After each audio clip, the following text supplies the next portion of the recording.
Hi everybody, this is Fox Nomad, and today I want to help you travel smarter by telling you the 10 best things to do in and around Las Vegas that aren't drinking and gambling.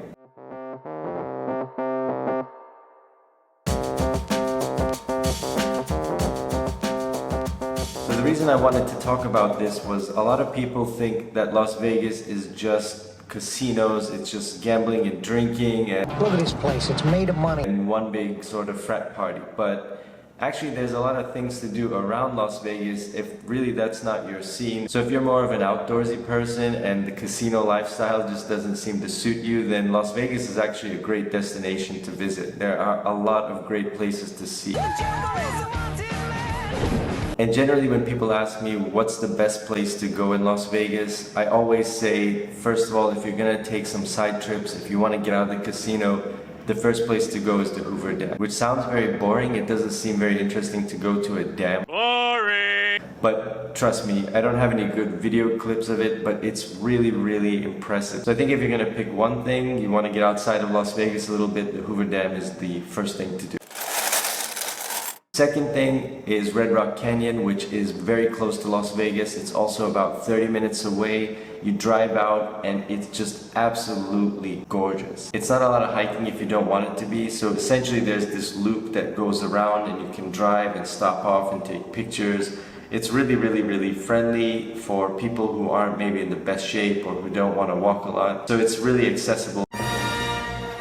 Now this third one is actually in Las Vegas. It's at the Venetian Hotel. I don't know if it's a limited time offering, but it's the Star Wars VR experience. Now if you followed this channel, you know that I'm pretty up to date with technology, but the technology here absolutely blew me away. The VR experience here is unlike anything I've ever experienced, I've ever seen. I really wish I had more video of it, but you can't take any cameras inside beyond this short briefing that they give you. Have been assigned different color markings on your armor. This will help you recognize each other during your mission. But essentially what it is you've got this sort of backpack that really looks like the backpack from the Ghostbusters movies. Yep. Let's get ready. Switch me on. So you put this on and then you've got a helmet on. And you go in, and it's best to do this with friends, so you don't want to do this alone, you want to go in a group. And so when you put these helmets on, you're actually walked into the VR area. So it's actually that you're walking through a physical space, and when you turn your head and you look at your friends, you'll see them as stormtroopers. I mean, you reach out your hands and you got stormtrooper hands. It's really cool. It's interactive, so there's actually things that you can pick up and touch, physical things that interact with the VR simulation. And it absolutely blew my mind as to how good this was. I highly recommend you do it. It's $30. You've got to reserve it online ahead of time because it fills up quickly. And each session is 15 minutes, so there are 15-minute intervals. I think it goes to midnight, so it's really easy to do. Just make sure you book in advance a day before. Number 4 is Viva Las Arepas, which is in Old Las Vegas. There are actually two locations. The one in Old Las Vegas is really good. The atmosphere is great and you really can't go wrong, and it's not expensive at all. I highly recommend you stop there for lunch, see a little bit of the different part of Las Vegas that's not on the strip. If you're looking for great Mexican food as a bonus item, let me recommend Bonito Michoacan, which is in Las Vegas. It's sort of near the Rio Hotel. I'll leave the address in the description below if you want to check it out. It's really good Mexican food. Number 5, Death Valley National Park.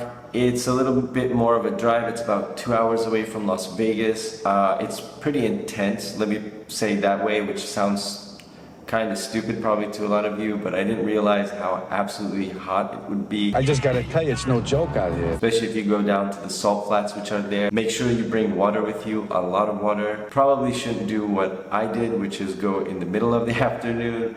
It's probably better to start out very early in the morning or later toward the evening when it's cooler. But if you're up for it, it's really worth the drive. Number 6 is something I did a video about before a few weeks ago, and that's Sky Combat Ace. If you want to learn more about that, check out the video. I'm going to leave a link to that in the description below. But there are different options. You can do a beginner package. You can pick a package where you do dogfighting with your friends, basically virtual laser tag in the sky. I can't describe to you how awesome that is. If you like adventure stuff, just really make sure don't do what I did, which is not eat before, and don't go on an empty stomach. It will take away a little bit from the experience. I love pistachios. So the seventh thing is the extraterrestrial highway, which is a highway where there are a lot of reported UFO sightings. It's become really popular. So it's a really cool place to get out of the city, and you just drive out into the desert, into the middle of nowhere. It is a feeling that's very unique when you have nothing but desert around you. Along the way, there's something called the white mailbox, which is now black. A mailbox that has shown up in a lot of UFO lore. Essentially what it is, it's a mailbox for one of the farmers who lives about 5 miles away, about 10 kilometers away. But it's sort of become a joke, a running joke. A lot of people camp there, a lot of people swing by there because it's the only thing for just as far as the eye can see, and it's right by Area 51. When I was there, a couple of fighter jets flew overhead really low, probably flying to Area 51, which just added to the experience. So if you get a chance, rent a car, drive out to the extraterrestrial highway. I don't think you'll be disappointed. Could I have an ET malt, please? And while you're on the highway, you can go to Rachel, Nevada. And basically, it's a town of 98 people. Practically nothing there, but there is a bar there, just like in a small trailer, which you can go. And they'll also give you a map to the gate of Area 51. So you can drive out from there to get to the gate of Area 51. It's a gate in the middle of nowhere. They'll give you instructions on how to get there and how not to screw this up so you don't actually cross over. A lot of people apparently are stupid enough to try to take selfies from the other side of the gate,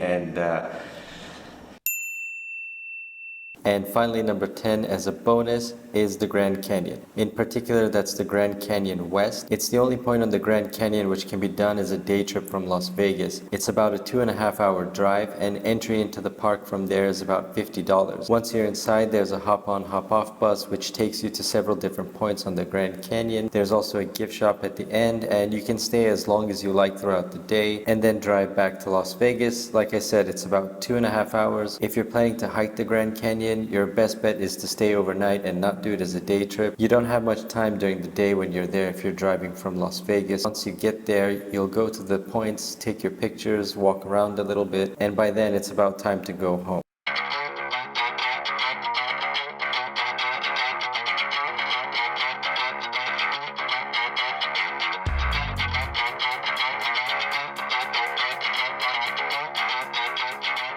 These are the top 10 things that I think you should do in and around Las Vegas. It's a wide spectrum from outdoor things to nerdy things to obscure things. I really think Las Vegas is an amazing destination. If you really like traveling, I think Las Vegas is really underrated because the casinos and everything around the casinos gets a lot of attention, but there's so much to do that's not gambling or drinking.